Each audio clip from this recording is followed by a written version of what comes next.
Overdrive today, we find out what makes the Honda Elevate a great new proposition in the super packed SUV space, and we find out what the Odyssey Hawk electric scooter has to offer. Hello and welcome to Overdrive. I am Soini Dutt. Honda has finally entered the crowded SUV space with the Elevate. They might be a little late to the party, but they are ready to take on the market giants like Hyundai Creta, Kia Seltos, Skoda Kushaq, the Volkswagen Tiguan and even the MG Aster. Now, Bird has driven the manual variant for starters of the Elevate. Let's check it out. This is the new Honda Elevate, and it's probably the finest SUV I have driven in this segment. Let me tell you why.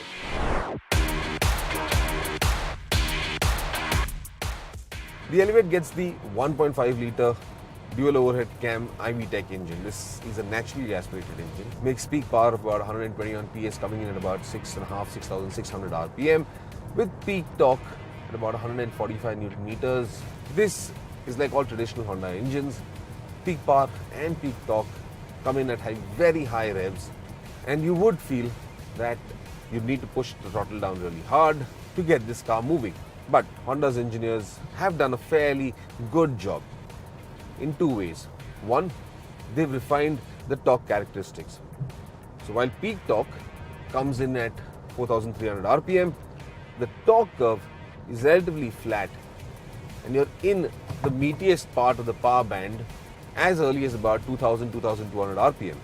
So you don't feel the engine working too hard to get momentum going. The other aspect is that they have kept the weight of the Elevate fairly low. Curb weight for the manual transmission version is capped at about 1.2 tons, that's 1,200 kilos. And this is significantly lighter, almost about 100 to 150 kilos lighter than, say, its competitor, the Hyundai Creta. I'm in fifth gear, pottering about. I'm going to drop it down to about 45 kilometers an hour, 50 kilometers an hour. And while you can sense a little bit of vibration, the engine builds up momentum quite quickly. Having said that, if you had to overtake somebody in a rush, then you will have to drop down to third, maybe even second gear to make for those quick overtakes. So for most highway conditions, even in a few urban conditions, third and fourth gear should be more than sufficient to drive this car around. This 1.5 VTEC is an absolutely brilliant engine. I'm doing about 1,000 RPM, about 40 kilometers an hour. And well, yes, there are a few vibrations. You can even hear them now. Those vibrations largely come from the bodywork, from the body panels. The engine just picks up. There's no jerkiness. It doesn't feel like it's struggling. It's just very comfortably. I'm now doing about 800 RPM. I'm under 30 kilometers an hour. And it's just picking itself up gracefully, comfortably.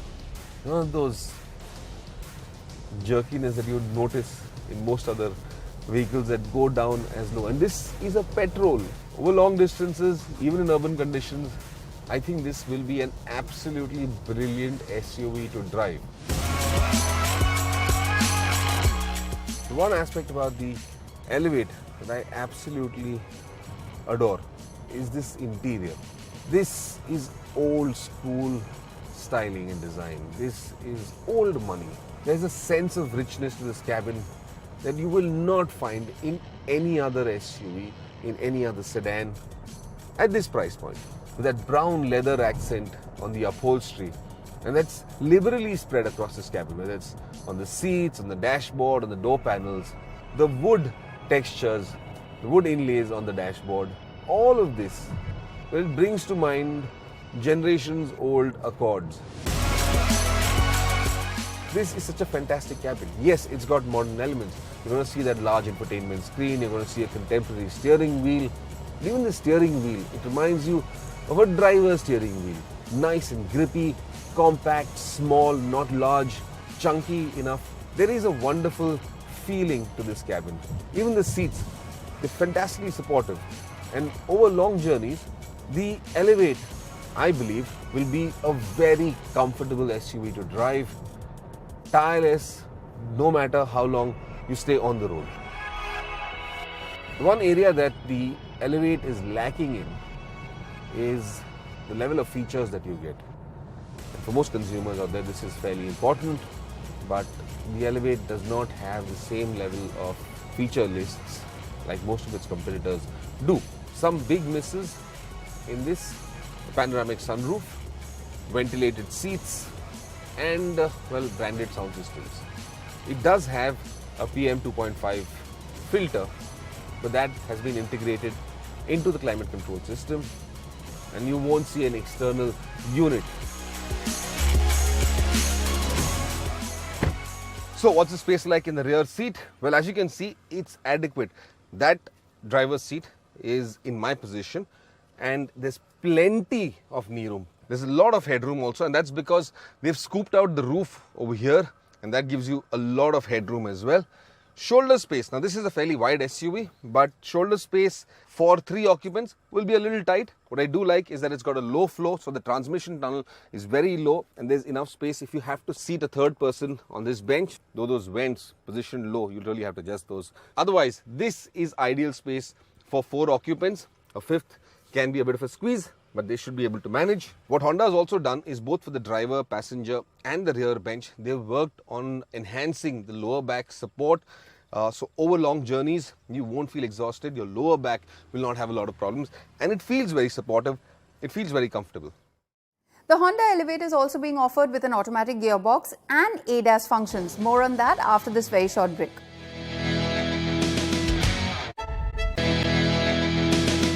Welcome back. You're watching Overdrive. Now, while I do believe that styling is a personal preference, the Elevate brings in a contemporary design along with refined drivability and a luxurious package. All of that with the tried and tested Honda engineering is something that customers are eagerly waiting for. Now, we have also driven the automatic variant of this car, but we'll tell you all about it.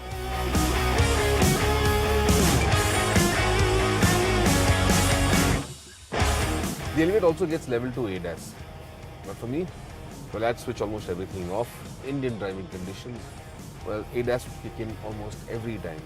The only smart execution is that Honda has put limits onto various features for ADAS, and those limits are governed by speed. So you've got collision mitigation, you've got lane keep assist, and various other safety operations within ADAS, but all of them work at different speeds. So the conditions where it has to meet are quite diverse. So you can still drive the Elevate comfortably without having those safety features intruding into your driving experience. Apart from level 2 ADAS, the advanced driver assistance systems, Honda is also offering a very large range of safety features on board, which amongst many others includes 6 airbags, traction control, ABS, hill climb assist, and whatnot.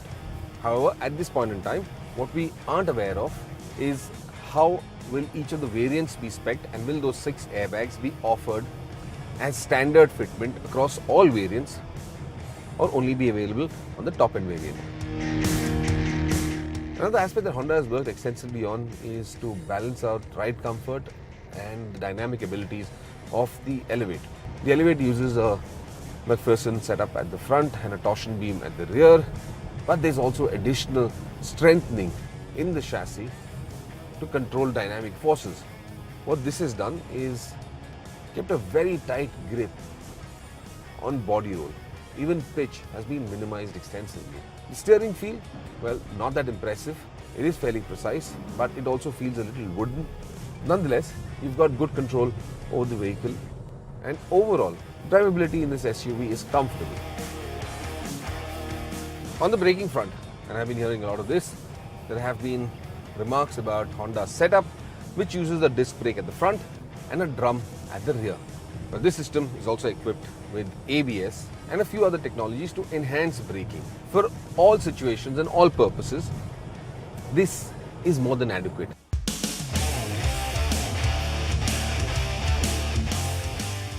We finished driving the 6-speed manual, and now we've got the CVT. We are climbing up a particularly steep section of Udaipur leading up to this place called Raita Hills.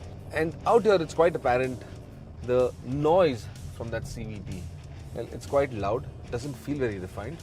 There is a bit of a struggle, but if you are in urban conditions and flat neutral ground, and the CVT is a lot better. It is quiet, effortless, and should be the more popular choice. Certainly the choice you should go in for if you're the kind that keeps driving in the city. It is the more efficient transmission of the two. Honda claims fuel efficiency figures for the CVT stand at 16.9 kilometers per litre as against 15.3 for the manual transmission. That's about 1.6 kilometers per litre better, which is quite unbelievable. On the whole though, I do like the manual better. The refinement and the diversity, the depth of its performance is immense. Keeping it in 6th gear, 800 RPM, and it still is able to pick up from 35 kilometers an hour. I mean, that manual transmission is just marvelous. The CVT out here is the compromise. This CVT has a step down function, so you get a sport mode and you get paddle shifters behind the steering wheel. And the paddle shifters certainly make driving this automatic transmission convenient. One aspect of the styling that I haven't really spoken much about is that enormous front end, that very vertical face, and the high sill line on the hood. Well, you can see those two pontoon-like edges for the Elevate. Now they add a lot of character to the design and the style of this SUV. But they're also a fairly intrusive element in the windscreen. In fact, this almost reminds me of driving the GT400, Lamborghini's classic car, where the housing for the headlamps, well, those pods were in your vision. Similarly, with the Elevate, you've got the same elements and they're there, right in front of you. So overall then, the Honda Elevate is a very promising SUV. Like I said earlier, probably one of the finest in this segment. Now it all boils down to where Honda prices the Elevate. My expectation is somewhere around the 1050, 1080 would be a good starting price for the manual, but it needs to be under 15 lakhs or just about there for the top end spec. And that's also because while Honda has focused a lot on the engineering, where features are concerned, which most consumers want today, well, there are a few shortcomings. There are some elements which aren't available, a few shortcuts that Honda has taken.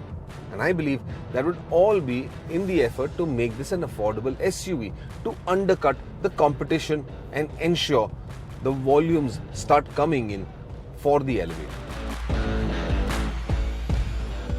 It is a fantastic SUV to drive.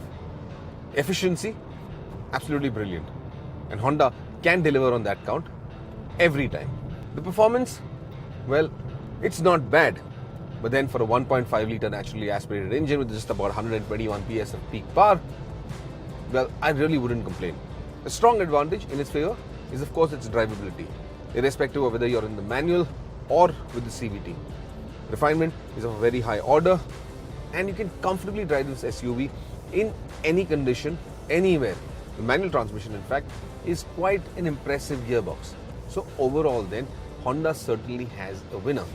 But we'll know soon enough just how big a winner that is come September, when the Elevate goes on sale in the Indian market.